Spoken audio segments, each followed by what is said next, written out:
Welcome to Crime Documentary, the channel where we uncover the darkest truths, the stories that shake nations, and the moments that forever change history. Tonight, we bring you one of the most chilling and unforgettable nights America has ever faced, a night that turned joy into horror and celebration into carnage. It was supposed to be music, laughter, and freedom under the stars, but within minutes, everything transformed into chaos and bloodshed. This is not just a story of tragedy, but of survival, confusion, and unanswered questions. This is 10 Minutes of Hell, the Las Vegas Massacre. The night of October 1, 2017, began like countless other nights in Las Vegas, the city that never truly sleeps. The city where lights dance across the desert sky and music flows endlessly from its streets and clubs. For more than 22,000 people, packed tightly onto the festival grounds of the Route 91 Harvest Music Festival. It was a night of celebration, a night of joy, a night to lose themselves in the sound of live country music under the open Nevada sky. Families, couples, groups of friends, and solo travelers from across America and beyond had come together to share in something simple and beautiful, an experience of music, laughter, and community.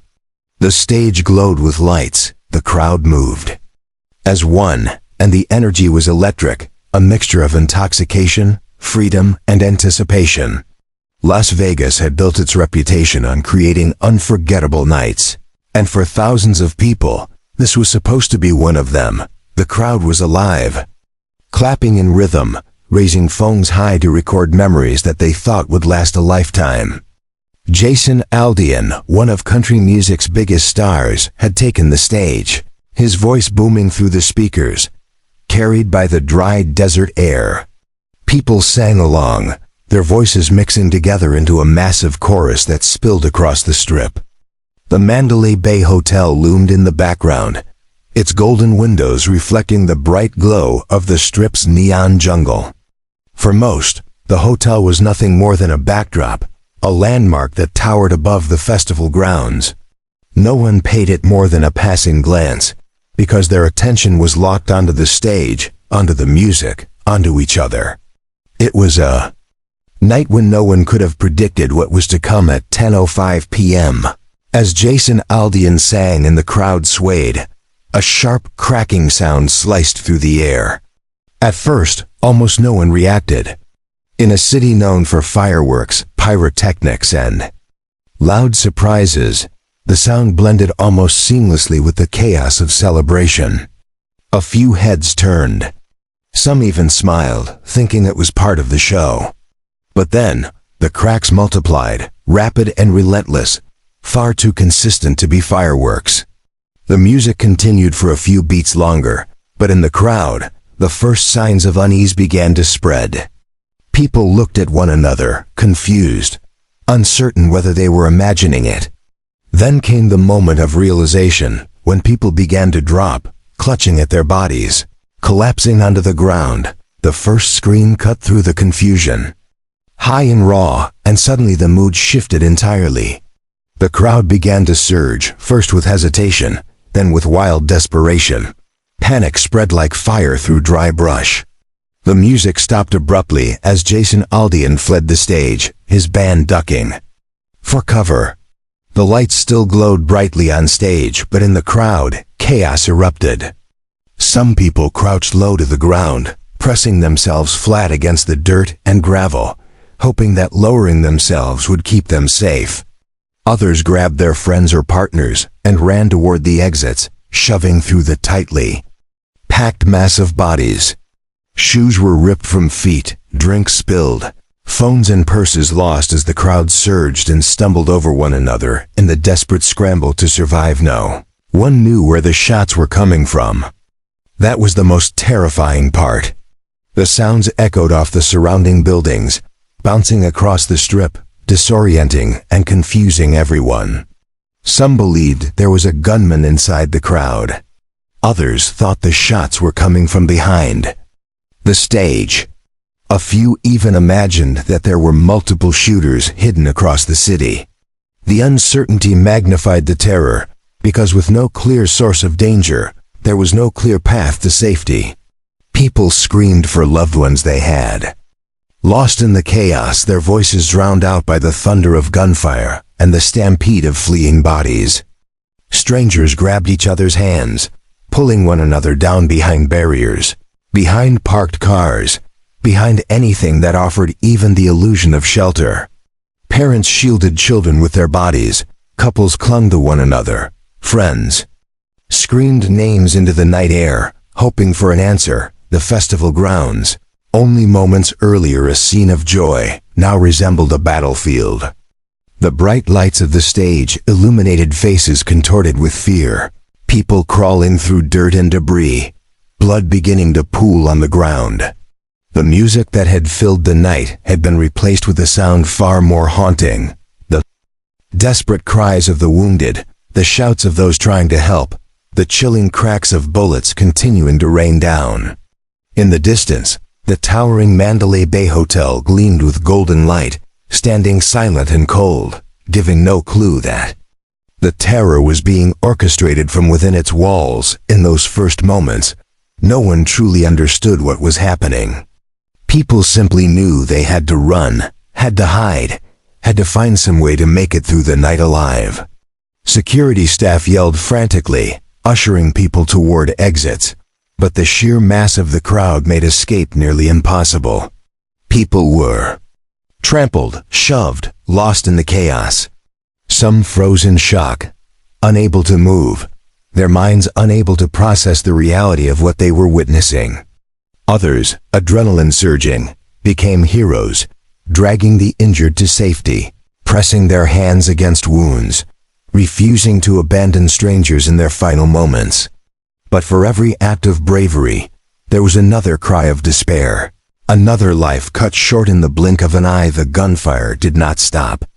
It came in bursts, each lasting long enough to send fresh waves of panic through the crowd, then pausing just long enough for people to think it was over, only for it to begin again. Each pause, each resumption, created a rhythm of terror that pulsed through the night.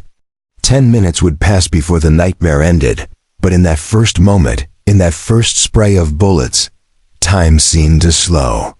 Every second was drawn out, every sound magnified, every choice between running, hiding, or helping carried the weight of life and death.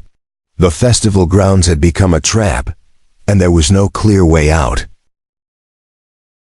High above the sea of terrified people, on the 32nd floor of the Mandalay Bay Hotel, a man named Stephen Paddock sat in a room he had transformed into a sniper's nest. For days he had meticulously prepared, bringing in bag after bag of luggage that went unnoticed by hotel staff, each bag filled with high-powered rifles, ammunition, and tools of death. He had broken the glass of his corner suite, giving himself a perfect vantage point of the Route 91 Harvest Music Festival below. The crowd of more than 22,000 looked small and clustered from his window, an easy target. With ruthless precision, he positioned himself, lined up his weapons, and waited for the music to drown out the sound of his first shots. At 10:05 p.m., he squeezed the trigger and unleashed a storm of bullets. The first bursts sent shockwaves through the crowd, but from Paddock's perspective, it was like a video game. The angle gave him full control over the unsuspecting people below, who were disoriented, confused, and vulnerable. He had chosen his location carefully, knowing that the sound of gunfire would bounce off buildings and cause chaos in identifying its source. Every second that passed allowed him to fire more rounds, and each shot struck down innocent men, women, and children who had no idea where to run or how to fight back. The room echoed with the relentless clatter of his modified weapons, their deadly rhythm cutting through the night like a machine. On the ground, people screamed and scattered, but to him it was nothing more than shifting shapes through the scope of his rifle police. Officers stationed at the festival immediately sprang into action, but they were overwhelmed. The gunfire was too loud, too fast, too confusing. Officers couldn't determine where it was coming from. As the sound ricocheted across the strip, Some believed there were multiple shooters on rooftops. Others thought the attack was inside the festival itself. Meanwhile, Paddock reloaded effortlessly, his weapons arranged across the suite in a calculated display of preparation. He had bump stocks fitted onto some rifles, modifications that allowed them to fire at a near-automatic rate, releasing hundreds of rounds in mere minutes. This was not the act of someone snapping in the moment. It was a meticulously planned ambush, and the people below were trapped in his crosshairs on the ground.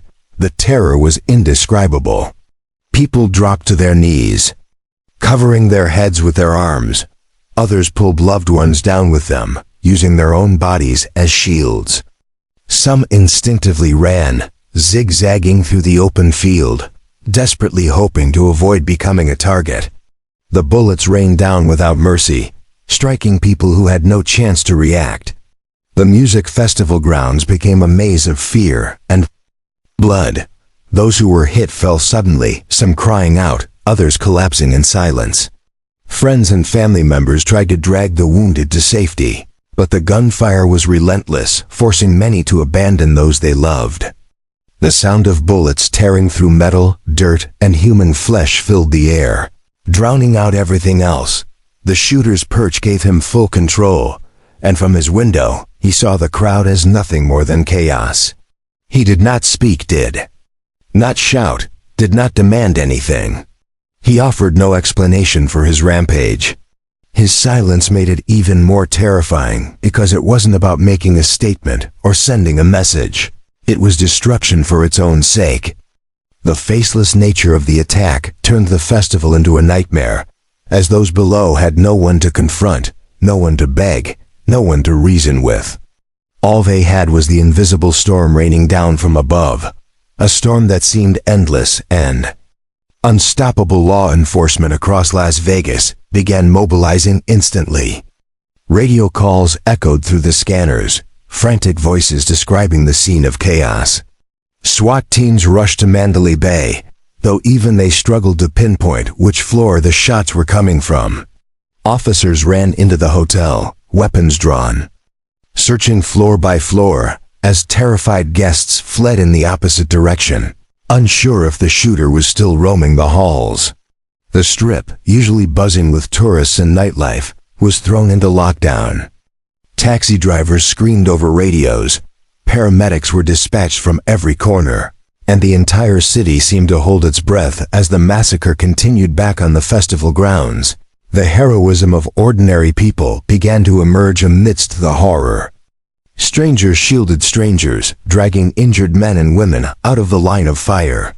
Some used metal barricades as stretchers. Others piled into pickup trucks and sped toward hospitals with wounded passengers in the back. People tied tourniquets with belts and shirts, holding pressure on wounds as bullets whizzed overhead. Still, for every act of bravery, the numbers of casualties continued to climb. The sheer volume of gunfire meant that no place felt safe, no corner felt secure.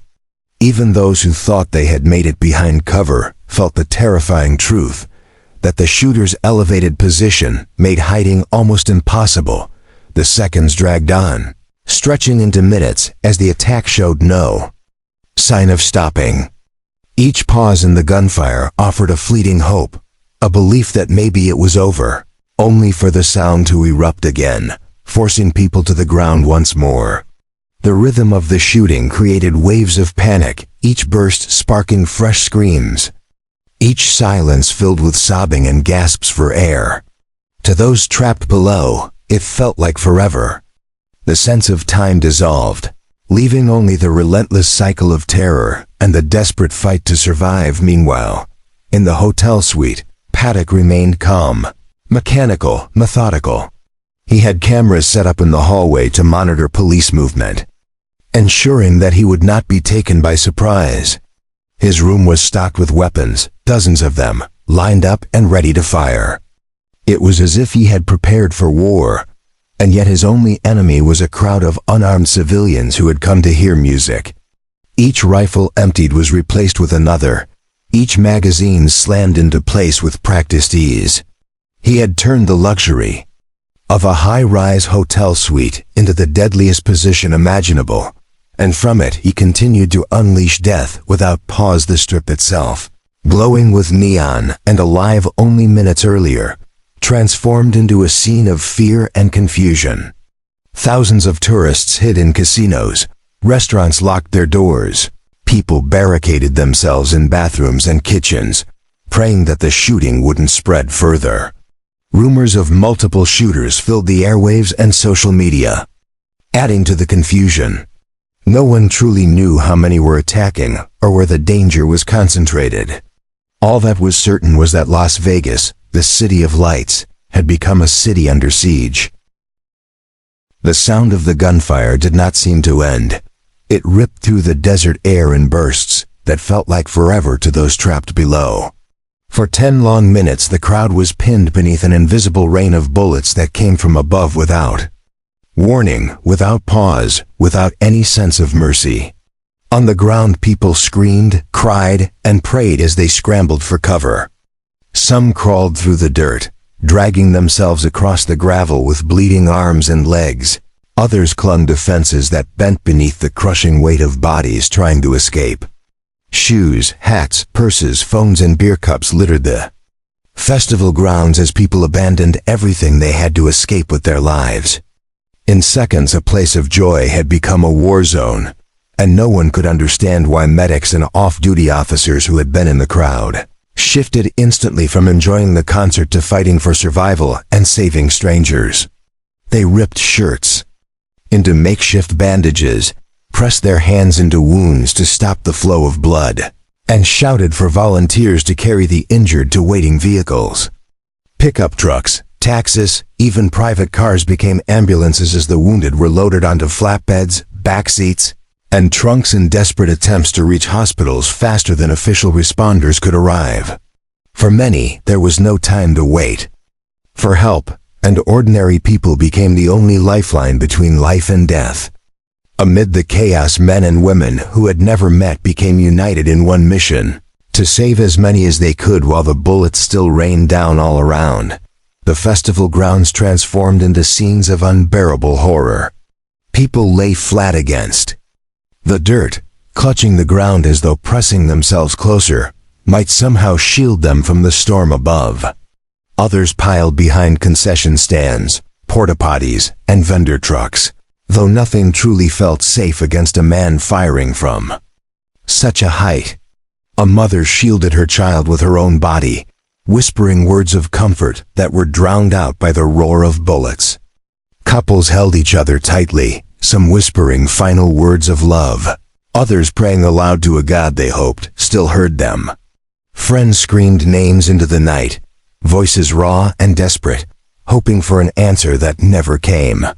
The cries of the injured cut through the air, the begging for help, begging not to be left behind, begging to live. The gunfire came in waves, a mechanical rhythm that seemed to stretch time itself. When the bursts stopped, there was silence, but it was not relief.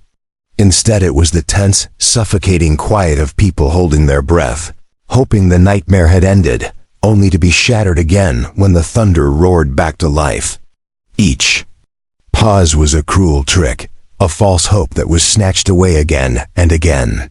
Survivors later said those minutes felt endless, that every second dragged like an eternity, that the world around them seemed unreal, as if the city of lights had collapsed into some twisted dream where death lurked in every corner. For those who lived through it, the memory of those pauses and bursts would never leave their minds. When the shooting finally stopped after 10 agonizing minutes, the silence that followed was not relief but devastation. The ground was littered with the fallen. Bodies lay motionless, some covered by jackets or blankets hastily thrown by strangers, others surrounded by pools of blood that glistened beneath the harsh festival lights. Shoes without owners were scattered like confetti after a nightmare parade. Abandoned strollers sat overturned, phones buzzed and rang unanswered, and the air reeked of gunpowder and fear. Survivors stumbled through the carnage, searching for loved ones, calling out names, collapsing in sobs when they found them among the dead. For those who made it out alive, guilt mixed with relief. Because survival felt like both a blessing and a burden across the Strip, chaos rippled outward. Casinos went into lockdown, guests were ordered to shelter in place, and rumors of multiple shooters flooded social media. Police raced from hotel to hotel, searching rooftops, stairwells, and parking garages, unsure whether the attack was isolated or part of a larger coordinated plan. Tourists barricaded themselves inside restaurants, others hid under poker tables, praying the terror would not spread further.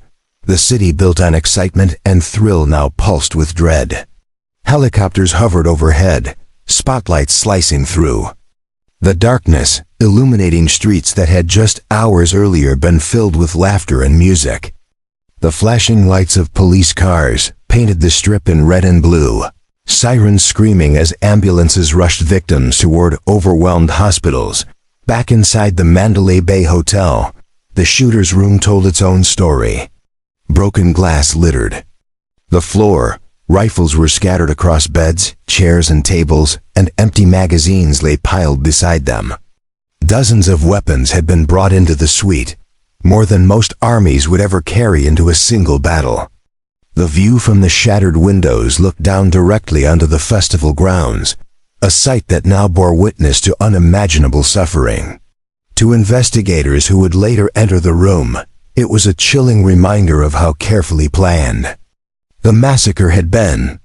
The silence inside the suite contrasted with the devastation outside, a hollow quiet that made the room feel like the heart of a storm after the wind had passed. For those still alive on the festival grounds, the nightmare was far from over.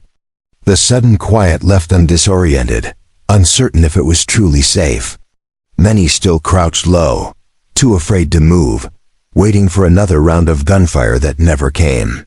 Others rushed desperately toward exits, carrying the wounded with them, their bodies trembling from adrenaline and exhaustion. Blood stained the dirt, clothing, and hands of those who had tried to save strangers, marks that would never fully wash away. In those minutes after the gunfire stopped, survival felt unreal, like a fragile miracle hanging by a thread. No one could yet understand why it had ended or who had been responsible. All they knew was that something monstrous had happened, something that would scar Las Vegas forever. The air was thick with screams, with confusion, with the deafening cracks of bullets that seemed endless, each one echoing like a nail into the night. The crowd, once a sea of joy, had splintered into fragments of desperation. Some people crawled beneath the metal barricades, clutching their loved ones as if they could shield them from invisible fire. Others sprinted in blind terror, tripping over abandoned shoes, bags, and bodies. Every second felt longer than the last, stretching time into something unbearable. Police officers rushed toward the sound, their radios bursting with frantic chatter. But even trained men and women struggled to locate the exact position of the shooter. The distance, the height, the concealment, it was all working in favor of the man who turned a night of music into a night of massacre inside the hotel. The gunman remained eerily calm. He had created a fortress in his room, stacking rifles by the window like tools ready for use. Surveillance cameras inside the corridor showed only silence, no movement outside his door. Just the chilling fact that behind those walls, one man was orchestrating chaos below. From his vantage point, people were no longer people. They were dots scattering in all directions, and with each pull of the trigger, he brought those dots to the ground. For the victims, there was no way of knowing from where the storm was coming. Some thought there were multiple shooters. Others believed bombs had gone off. The confusion multiplied the fear, and fear froze many in place when running could have saved them. Families screamed names into the night. A father shielded his daughter, covering her with his body, while whispering prayers he wasn't sure she would hear. A young woman pressed her trembling hands against a stranger's wound, begging him to stay awake as the life drained out of him. Friends carried each other, dragging the wounded through dirt, grass, and spilled drinks. Cell phones lit up the darkness. Desperate hands calling 911 again and again, though dispatchers were already drowning in calls. Every detail blurred together: the gunfire, the sirens, the crying, the metallic smell of blood in the desert air. People who had never met became bound together, some holding hands as they crawled, others lifting strangers to safety without ever asking names. Law enforcement finally traced the sound. All evidence pointed to the Mandalay Bay. SWAT teams mobilized, moving with urgency, but also with the knowledge that every moment wasted meant more lives lost. As officers climbed higher, guests were evacuated from floors, confusion spreading through the corridors as people realized the horror was coming from inside their hotel. Some officers reached the 32nd floor, where the shooter was. The hall was tense, silent except for the muffled crack still echoing from inside the suite. They prepared to breach, hearts pounding, weapons ready, fully aware they were about to confront the man behind the deadliest mass shooting in modern American history. But before they could force their way in, the gunfire suddenly stopped. The eerie silence that followed was almost worse than the chaos. Down below, survivors looked around in disbelief, still crouched, still hiding, unsure if it was really over. In the hotel suite, the shooter had turned the gun on himself. The storm he had unleashed came to a sudden, empty halt, leaving only silence and devastation in its wake. When SWAT finally entered, they were met not with resistance, but with the chilling aftermath. A room turned into an arsenal, walls littered with broken glass, and the lifeless body of the man who had orchestrated 10 minutes of hell outside. Scene was a nightmare of unimaginable scale. Hundreds lay injured, dozens dead, their bodies covered with makeshift blankets and jackets from strangers who had tried to help. Survivors staggered through the chaos in shock, some silent, some sobbing, some still unable to comprehend what had just happened. For many, it would take years to process. For some, they would never escape it. That night was supposed to be a celebration of life, of music, of freedom. But instead, it became a graveyard under the desert sky. Families who had come together left broken apart, and a city built on lights and dreams was now stained by shadows. And grief, the story of that night, would echo far beyond Las Vegas. It would raise questions about safety, about security, about how one man could carry out such destruction so quickly. But beyond the debates and the headlines, the core of the tragedy lay with the people who lived it. Survivors carrying scars, not all of them visible. Families mourning the loved ones who would never return. Strangers who became heroes in the darkest moments, risking everything to save someone else. In those 10 minutes of hell, humanity had been torn apart, but in the aftermath, small glimpses of humanity's resilience began to shine through. People donated blood, offered shelter, prayed for strangers, and held vigils that lit up the night. In memory of the lives lost, but for those who were there, the sound of gunfire would never fully fade. Every firework, every loud bang, every crowded place would bring back the fear, the panic, the desperation. The Las Vegas Massacre was not just a headline. It was not just a number. It was a wound carved into the souls of thousands, a night when joy turned to horror in the blink of an eye. It was truly 10 minutes of hell. And while the bullets stopped, the echoes of that night will never leave the hearts of those who lived through it. The world would remember October 1st, 2017, not for the music, not for the lights, but for the darkness that descended upon Las Vegas. A darkness that reminded us how fragile life can be and how quickly everything can change forever.